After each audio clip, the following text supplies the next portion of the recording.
Arts College in Chennai City. Chennai College of Arts and Science. OMR Karapakam, Chennai. For more details, www.chennaiartscollege.com. Mega TV நேயர்களுக்கு வணக்கம். பெண்கள்.com நிகழ்ச்சியில் சுபகிரகம் பகுதியில் எல்லாரையும் சந்திக்கிறதுல மிகவும் மகிழ்ச்சி. நவராத்திரியினுடைய இந்த நாட்களில் நம்ம எல்லாருமே ரொம்ப பிஸியாக இருப்போம். இன்றைக்கி தான் நவராத்திரியினுடைய ஆரம்பம், முதல் நாள். ஸோ நம்ம ஏற்கனவே முதல் நாள் என்ன பண்ணணும் அப்படிங்கிறத நீங்கள் எல்லாருமே தெரிஞ்சிட்ருப்பீங்க. இன்றைக்கி நம்ம இரண்டாவதான நாளைக்கு செவ்வாய்க்கிழமை நம்ம என்ன பண்ணணும் அப்படிங்கிறத தான் இன்றைக்கி எபிசோடில் பார்க்க போகிறோம். ஸோ இந்த செவ்வாய்க்கிழமை இரண்டாவது நாள் நம்ம என்ன தேவியை வணங்குறோம் அப்படின்னு பார்த்திங்கன்னா பிரம்மச்சாரிணின்னு பேர். மா பிரம்மச்சாரிணி. இந்த மா பிரம்மச்சாரிணி ரொம்ப நம்ம மனசுக்கு அமைதியை கொடுப்பவள் அப்படின்னு சொல்லக்கூடியவள். இன்றைக்கி அவசியம் எல்லாரும் 3ஆம் பிறையை போய் பார்க்கணும். ஏன்னா இந்த 3ஆம் பிறையை இந்த நவராத்திரி நாளில் நம்ம 3ஆம் பிறை பொதுவாக தெரியாது. மேகம் மூட்டமாக இருந்ததுன்னா நம்ம பார்க்குறது ரொம்ப கஷ்டம். ஆனால் இன்றைக்கி 3ஆம் பிறையை பார்க்குறது அவ்வளோ நல்லது இந்த நவராத்திரி சமயத்தில். ஏன்னா மனசில் எவ்வளோ விதமான சஞ்சலங்கள், எவ்வளோ விதமான குழப்பங்கள் இருந்தாலும் இந்த 3ஆம் பிறையை பார்த்துட்டு இந்த மா பிரம்மச்சாரிணியை மனசில் நினச்சிக்கிட்டு இந்த நவராத்திரி பூஜையை நம்ம பண்ணோம் அப்படின்னு சொன்னால் அப்படி நமக்கு ஒரு மனசில் அமைதியை கொடுப்பவள் தான் இந்த பிரம்மச்சாரிணி. இன்றைக்கி இந்த அமைதிக்காக தானே எல்லாருமே நம்ம அலையிறோம். உலகத்தில் பிறந்த மனிதன் யாருக்குமே மன அமைதி, மன நிம்மதி கிடையவே கிடையாது. இதை கொடுக்கறது இந்த பிரம்மச்சாரிணி தான். அதுவும் இந்த நாளில் வானத்தில் 3ஆம் பிறையை பார்த்துட்டு பிரம்மச்சாரிணியினுடைய மனசில் நினச்சிட்டு நவராத்திரி பூஜை பண்ணால் அந்த வீட்டில் அமைதியும் நிம்மதியும் நிச்சயமாக உண்டு அப்படிங்கிறத நமக்கு அம்பாள் சொல்கிறா. ஸோ இன்றைக்கி இந்த பிரம்மச்சாரிணி என்ன நிறம் அப்படின்னு கேட்டிங்கன்னா சிகப்பு. ஸோ இந்த சிகப்பு நிறம் நீங்கள் வைக்கக்கூடிய கலசத்தில் சிகப்பு நிறம் அணியலாம், இல்லை நீங்களே சிகப்பு நிறம் அணிந்து பூஜையும் பண்ணலாம். இதில் என்ன சொல்கிறாங்கன்னா, இந்த சிகப்பு நிறம் கட்டுறதுனால நமக்கு என்னென்னா ரொம்ப நமக்கு இருக்கக்கூடிய அந்த எனர்ஜி லெவல் ஜாஸ்தியாகும். நமக்குள்ளே இருக்கக்கூடிய ஒரு நல்ல சக்தி வெளிப்படும். அதுவும் செவ்வாய்க்கிழமை இந்த பிரம்மச்சாரிணியை சிகப்பு நிறம் நாம அணிந்து வழிபட்டால் நமக்கு நல்ல ஒரு புத்துணர்ச்சி கிடைக்கிறதோடு மட்டுமல்லாமல் நமக்கு நல்ல ஒரு சக்தியும் கிடைக்கும். அப்படிங்கிறதுக்காக தான் இன்றைக்கி சிகப்பு நிறத்தை சொல்லியிருக்கிறாங்க. ஸோ நீங்கள் இன்றைக்கி சிகப்பு நிறம் அப்படிங்கும்பொழுது அதனுடைய இந்த சுண்டல் வகைகளையும் நம்ம அதே பண்ணலாம். ஸோ இன்றைக்கி அந்த சிகப்பு நிறத்தில் இருக்கக்கூடிய ராஜ்மா அந்த சுண்டல் பண்ணலாம்.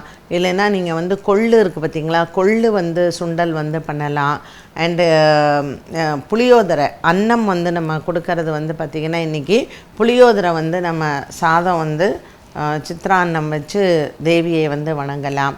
ஸோ இந்த நவராத்திரியில் பொதுவாக அம்பாள் என்ன விதமான ஒவ்வொரு நாளும் அவள் ஒவ்வொரு ரூபத்தில் பெனன்ஸு, அதாவது அவங்க இருக்கக்கூடிய தவம் விரதம் இருந்து மகிஷனை அழிக்கிறா இல்லையா.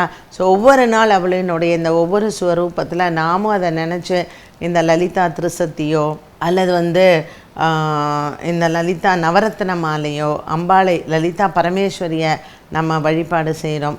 இது இன்றைக்கும் நம்ம துர்கா அஷ்டகம் சொல்லலாம், துர்கா சுக்தம் சொல்லலாம். ஸோ துர்கையை வழிபாடு பண்ணும் பொழுது பெண்களுக்கு அந்த எனர்ஜி, அந்த சக்தி நிச்சயமாக இருக்கணும். உடல் அளவுலேயும் இருக்கணும், மனதளவுலேயும் இருக்கணும். அப்புறம் இன்றைக்கி நம்ம உபயோகப்படுத்தக்கூடிய மலர்கள், இந்த சிவப்பு நிறத்தில் இருக்கக்கூடிய மலர்களை நாம் பயன்படுத்துகிறோம். இதில் ரொம்ப முக்கியமான இந்த மலர் எது அப்படின்னு பார்த்திங்கன்னா விருட்சம் அப்படின்னு சொல்லக்கூடாது, விருட்சி பூ அப்படின்னு சொல்லுவாங்க. சில பேர் இட்லி பூன்னு சொல்லுவாங்க. ஸோ இந்த விருட்சி இன்றைக்கி அம்பாளுக்கு ரொம்ப, அந்த விருட்சி பூவில் அர்ச்சனை பண்ணாலே அம்பாள் ரொம்ப சந்தோஷப்படுவாள். ஏன்னா அவளுக்கு அவ்வளோ பிடிக்கும் அந்த பூவு. நீங்களும் இன்றைக்கி விருட்சி பூவில் அர்ச்சனை பண்ணுங்கள். சிகப்பு அரளி இதையும் நாம் எடுத்துக்கலாம். அப்புறம் நீங்கள் பழங்கள் வைத்து நைவேத்தியம் பண்ணுறீங்கன்னா கண்டிப்பாக இன்றைக்கி மாதுளம்பழம் வைத்து நீங்கள் பண்ணலாம். ஸோ மாதுளம்பழத்தில் என்ன பண்ணணுன்னா நம்ம இந்த முத்துக்கள் எல்லாமே எடுத்து அந்த முத்துக்களை தான் நைவேத்தியத்திற்காக வைக்கலாம். மாதுளை முத்துக்கள் இல்லைன்னா அந்த மாதுளம்பழத்தை நீங்கள் ஜூஸ் பண்ணி கூட அதை சுவாமிக்கு நைவேத்தியமாக பண்ணலாம். நாட்டு சக்கரை போடுங்க, வெள்ளை சக்கரை போடக்கூடாது. இப்படிப்பட்ட நெய்வேத்தியங்களை இன்றைக்கி நம்ம அம்பாளுக்கு வைத்து இந்த பிரம்மச்சாரணியை நம்ம சிகப்பு நிறத்தில் இருக்கக்கூடிய இந்த பிரம்மச்சாரணியை நம்ம அதுவும் செவ்வாய்க்கிழமை அன்னைக்கு இவ்வளோ வழிபட்டோம் அப்படின்னாலே நமக்கு எத்தனை விதமான நன்மைகள் வந்து நமக்கு கிடைக்குது இல்லையா? ஸோ இது எல்லாம் எப்படி அப்படின்னு பார்த்திங்கன்னா, நம்மளை அறியாமலேயே அப்படி சொல்லுவோம் தெரியுங்களா, நமக்கு மனசில் வந்து ஒரு ஆனந்தம் வரும். அந்த தேவியை நம்ம வந்து வணங்கும் பொழுது நமக்கு ஒரு புத்துணர்ச்சி கிடைக்குங்கிறது கண்டிப்பாக இதெல்லாம் பண்ணும் பொழுது நமக்கு கிடைக்கக்கூடிய ஒரு நல்ல அனுபவம். இன்றைக்கி தாம்பூலத்தில் வச்சு கொடுக்கும் பொழுது சிகப்பு நிறத்தில் ப்ளவுஸ் பீட் வச்சு கொடுக்கலாம், இல்லை சிகப்பு நிறத்தில் வளையல் வச்சு கொடுக்கலாம். சிகப்பு நிறத்தில் இருக்கக்கூடிய ஏதாவது ஒரு பொருள் நம்ம வந்து இன்றைக்கி அம்பாளினுடைய இந்த பிரம்மச்சரணி அப்படின்னு சொல்லக்கூடிய இந்த அம்பாளினுடைய ஸ்வரூபமாக எது வேணாலும் நம்ம சிகப்பு நிறத்தில் கொடுத்தோம் அப்படின்னு சொன்னால் முழுமையான பலன் கிடைக்கும். இப்போ இந்த கோலங்கள் இதெல்லாம் நம்ம போடுறோம் இல்லையா, சுவாமிகிட்ட எல்லாம் போடுறோம். இன்றைக்கி சிகப்பு நிறத்தில் காவியில் வந்து நீங்கள் கோலம் போடலாம். இல்லை நீங்கள் கோலம் போடும் பொழுது நடுவில் கொஞ்சம் குங்குமத்தையும் வைத்து கோலத்தில் வந்து நம்ம ஆட் பண்ணிக்கலாம். இப்படி எல்லாமே இன்றைய நாளில் நீங்கள் வந்து தீம் எடுத்துக்கணும் அப்படின்னா கலர் வந்து ரெட்டு தான்.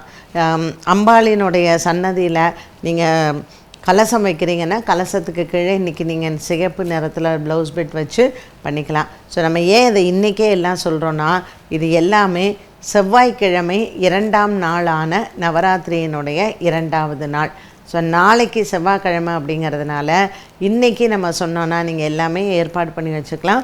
ஸோ முதல்லையே நம்ம செவ்வாய்க்கிழமை 2வது நாளான இந்த நவராத்திரியில் மா பிரம்மச்சரணிக்கு எப்படிப்பட்ட ஒரு அமைப்பு, அவளை வைத்து நம்ம எப்படி இந்த நவராத்திரியை கொண்டாடணும் அப்படிங்கிறதையும் நாம் சொல்லியிருக்கிறோம்.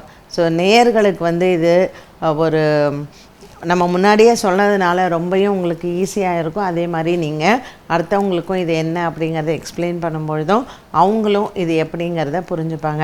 ஸோ நீங்கள் நம்ம உபயோகப்படுத்த வேண்டிய மலர், உபயோகப்படுத்த வேண்டிய பழம், உபயோகப்படுத்த வேண்டிய நெய்வேத்தியங்கள், அதுவும் இன்றைக்கி கண்டிப்பாக நீங்கள் என்ன பண்ணணுன்னா வானத்தில் 3ஆம் பிறையை பார்த்துட்டு இன்றைக்கி பூஜை பண்ணோம் அப்படின்னு சொன்னால் ரொம்ப நல்லது இந்த நவராத்திரியில். என்ன நேயர்களே, இன்றைய 2வது நாள் நவராத்திரிக்கான எல்லா விதமான தகவல்களும் நீங்கள் தெரிஞ்சுக்கிட்டு இருப்பீங்க. மா பிரம்மச்சரணிக்கு செவ்வாய்க்கிழமை செய்ய வேண்டிய நெய்வேத்தியங்கள், வணங்க வேண்டிய முறை, அப்புறம் நம்ம செய்ய வேண்டிய, நம்ம உபயோகப்படுத்த வேண்டிய அர்ச்சனைக்கான மலர்கள், இது எல்லாமே வந்து பார்த்தோம். மீண்டும் உங்களை சந்திக்கும் வரை நன்றி, வணக்கம். Best Arts College in Chennai City. Chennai College of Arts and Science. OMR Karpakkam, Chennai. For more details, www.chennaiartscollege.com.